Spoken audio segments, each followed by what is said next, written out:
Good morning, everybody. I am Rachelle Calatrava from Bohol 2nd DO, and I am tasked to perform the abrasion of soil aggregates. Aggregates used in the surface layer of the pavement is subjected to wear due to vehicles moving over it. The friction between the moving tire and the road surface results in abrasion of aggregates. Abrasion is the damage of surface due to friction. This effect is further enhanced when the dust particles is present on the road surface.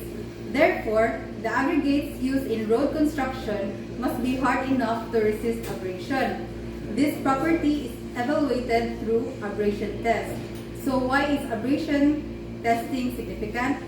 Abrasion testing determines the relative quality, toughness, and durability of mineral aggregates subjected to impact and abrasions. Abrasion test is the measure of aggregate toughness and abrasion resistance such as crushing, degradation, and disintegration. The working principle of the Los Angeles abrasion test is to produce abrasive action by use of standard steel balls which when mixed with aggregate and rotated in a drum for some specified time for a specific number of revolutions also causes an impact on aggregates. So the purpose of this test are, first, find out the Los Angeles abrasion value, and second, find the suitability of the aggregate for use in road construction projects. First is the oven for oven drying of the samples. Next is the Los Angeles abrasion machine with inside length of 50 cm and inside diameter of 70 cm and should have a revolution counter. Next is the abrasive charged balls. These are cast iron or steel balls, approximately 48 mm in diameter and each weighing between 390 to 445 grams. 6 to 12 balls are required. Next are the set of sieves. And lastly, the balance with capacity weighing 5 kilograms or 10 kilograms. And other miscellaneous elements like the tray where we will be placing our samples. So for the soil aggregate sample, the following are the requirements. First, all material should be retained on sieve number 10. Second, it should have a minimum of 5 kilograms in weight. And third, the sample must be clean and oven dried. So for the procedure, first, gradation of the aggregate should be carried out so as to assess the grade of the aggregate from A to G. But before we sieve it, we need to oven dry it first, then wash, then oven dry it again to obtain the oven dry washed aggregate's weight in kilograms.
The original weight of the soil before oven drying is 10.586 kilograms.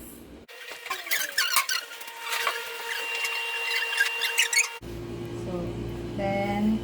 Magliling palikan na siya, no? Dubli.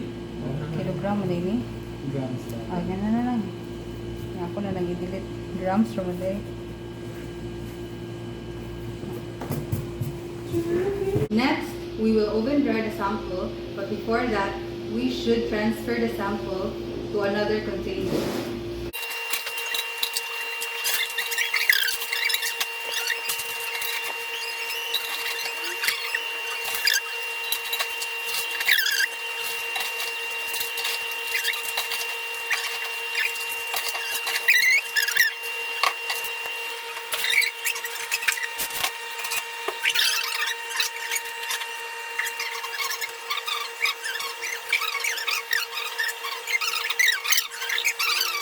The next day. So now the samples are oven dried. I will transfer this to another container and weigh it again. After weighing, we will wash the aggregates.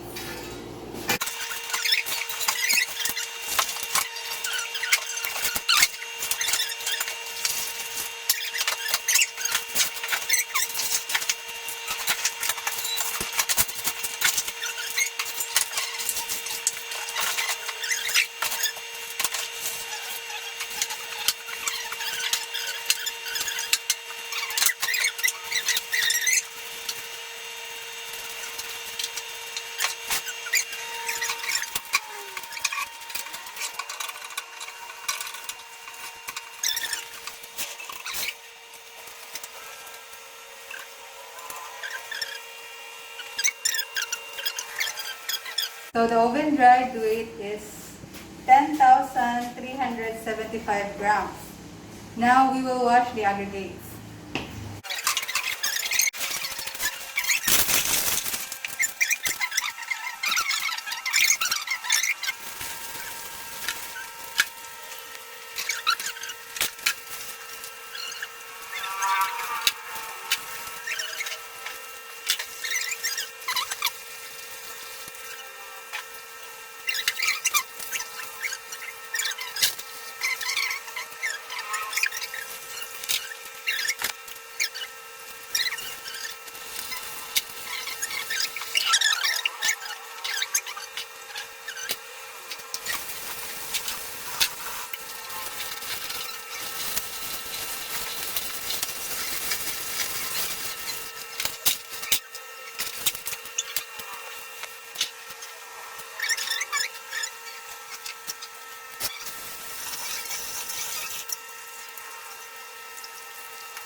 So now the aggregates are finally washed. We shall oven dry it.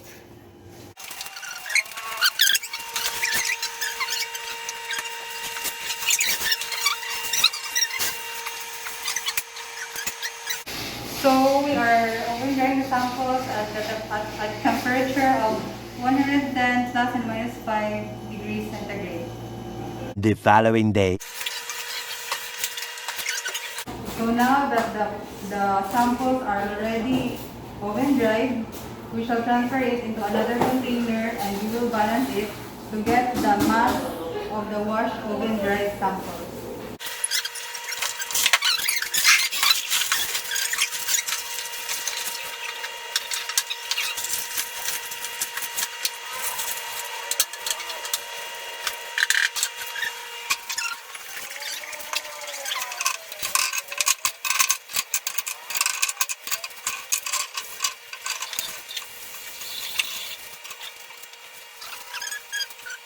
So the mass of the material, so the mass of the wash oven dried sample is 7,971 grams.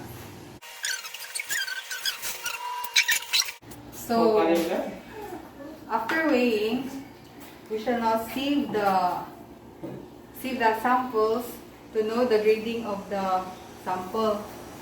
Okay, so I have prepared the set of sieves. These are the 2-inch sieve, the 1.5, 1 inch, 3/4 inch, 1.5 inch, 3/8 inch, the number 4, the number 10, the number 40, and the number 200 sieve. Okay, so we will now sieve the sample.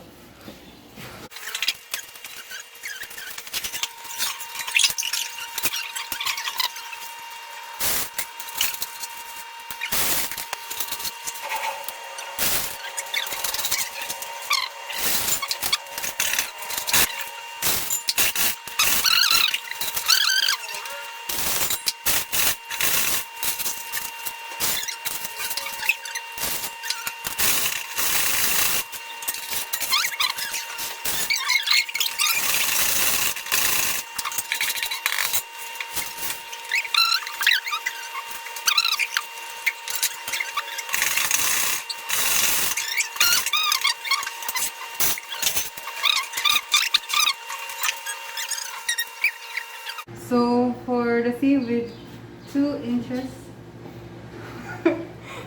the mass retained is 0.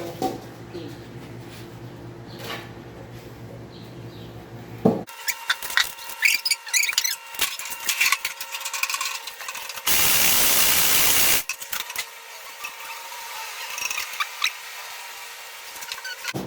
So for the 1.5 sieve, the mass retained is 411 grams.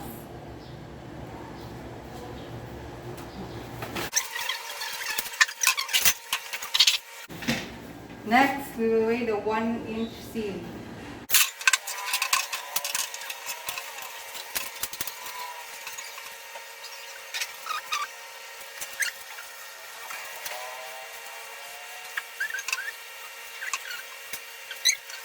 For the 1-inch sieve, the mass retained is 757 grams.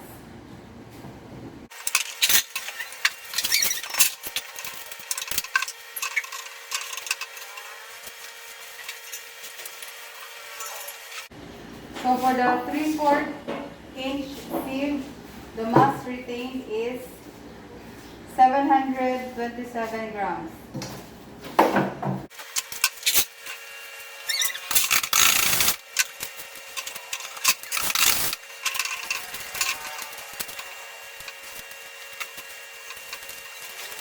So for the 1/2 inch sieve, the mass retained is 1,022 grams.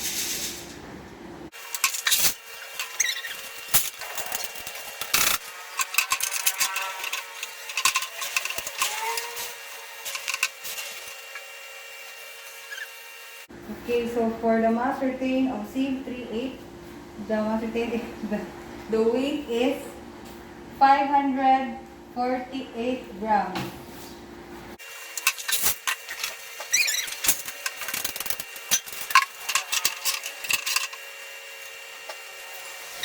So the mass for the number 4 sieve is 1,250 grams.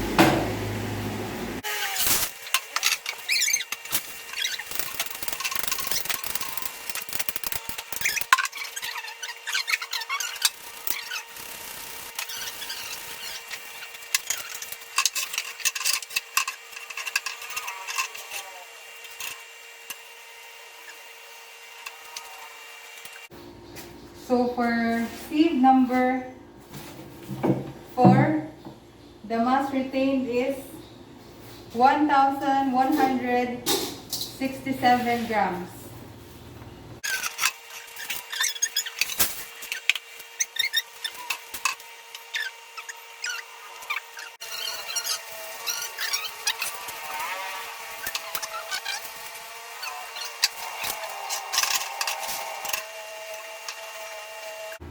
So for sieve number 40, the mass retained is 1,787 grams.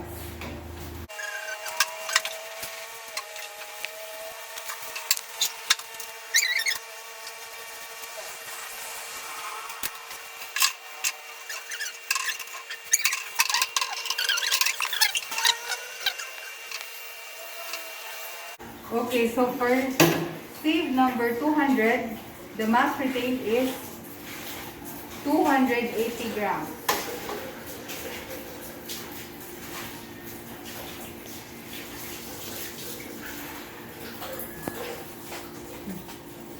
Five minutes later. So we will now compute the mass retained for the wash.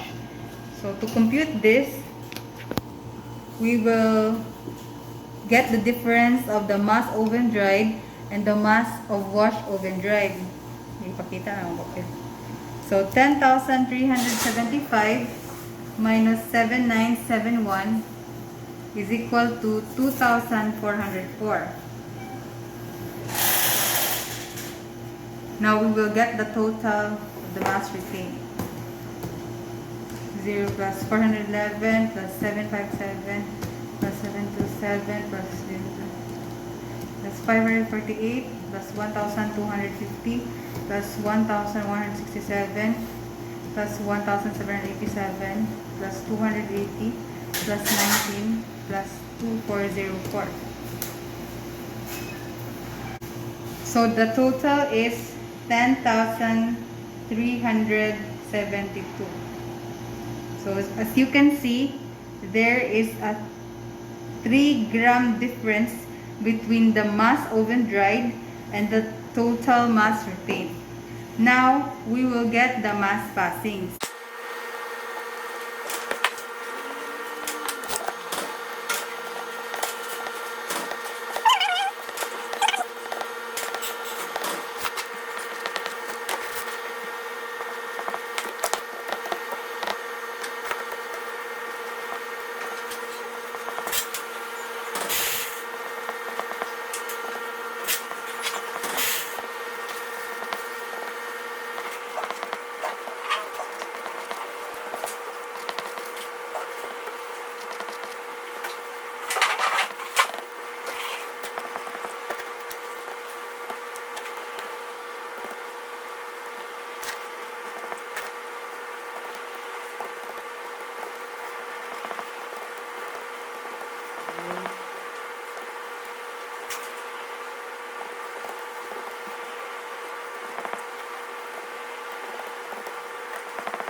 Based on the computation, the sample did not conform to the specification of item 201, but due to the limited time and limited sample, I can't perform the gradation again. Assuming that the sample did pass the specifications and was noted that the sample is grading B. As per AASHTO T96, we will use 11 spheres and get the sample weighing 4,584 grams plus minus 25 grams that will retain on sieve number 10. A while ago, while I was sieving, I separated the sample that retained from sieve 2 inches to sieve number 10 from the sample that passed through sieve number 10. Now, I will get the sample for abrasion and the weight must be 4,584 grams plus minus 25.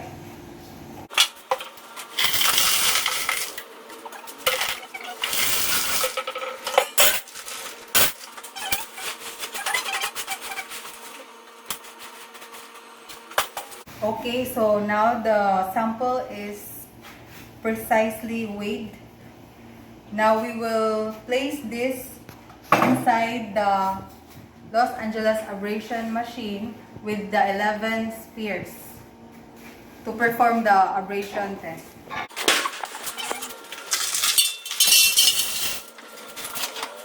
Now we will put 11 spheres inside this machine.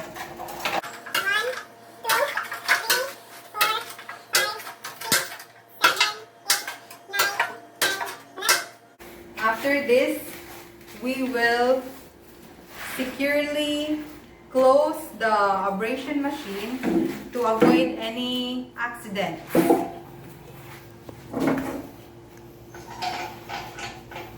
With the help of our laboratory technician.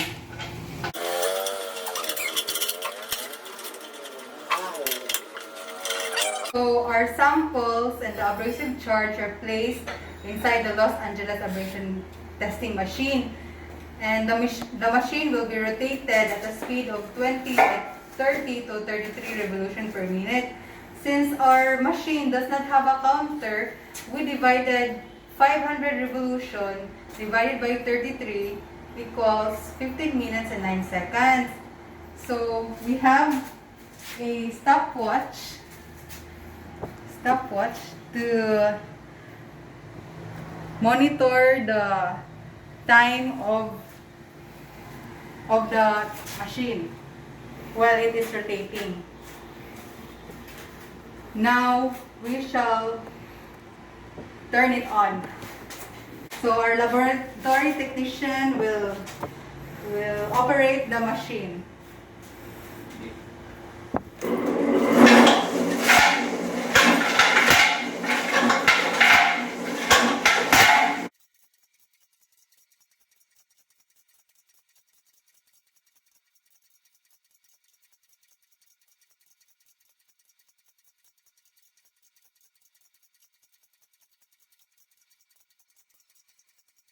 A few minutes later.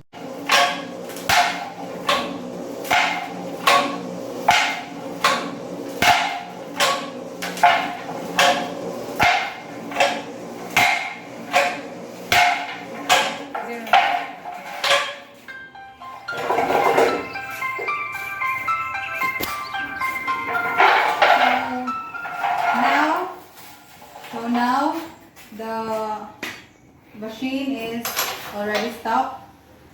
Let us pour out all the aggregates and sieve them to the sieve that will retain on sieve number 12.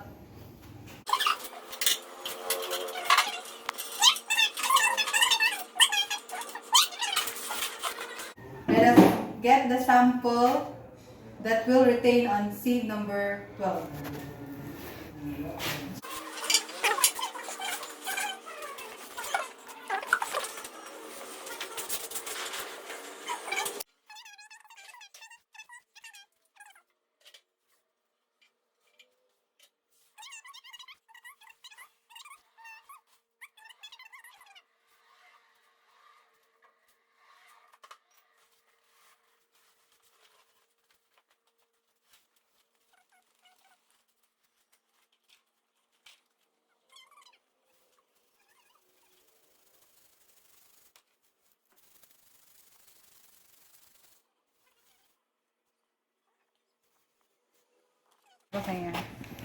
After this, we will wash the sample, and after washing, we will oven dry it.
the next day. Finally, Zero na. the samples are now oven dried. I will put this into another container and weigh it again to get the weight of the sample retained on number 1.7 mmC.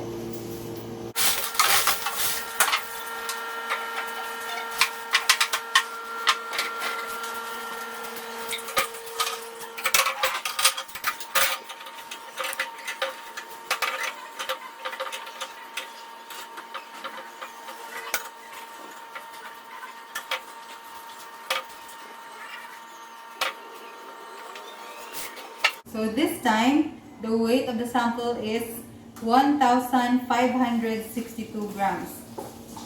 I will record it in the worksheet.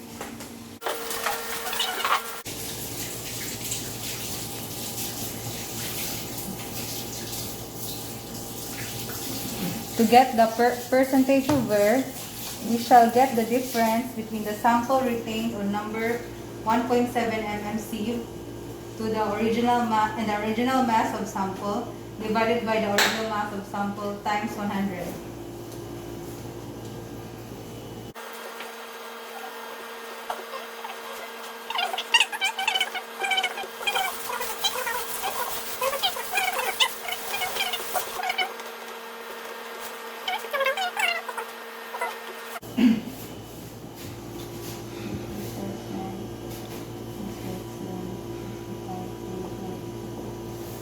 So, based on the computation, the sample failed in the percentage of wear because the allowable percentage of wear of item 2.1 is 50%. The maximum allowable percentage of wear of item 2.1 is 50%.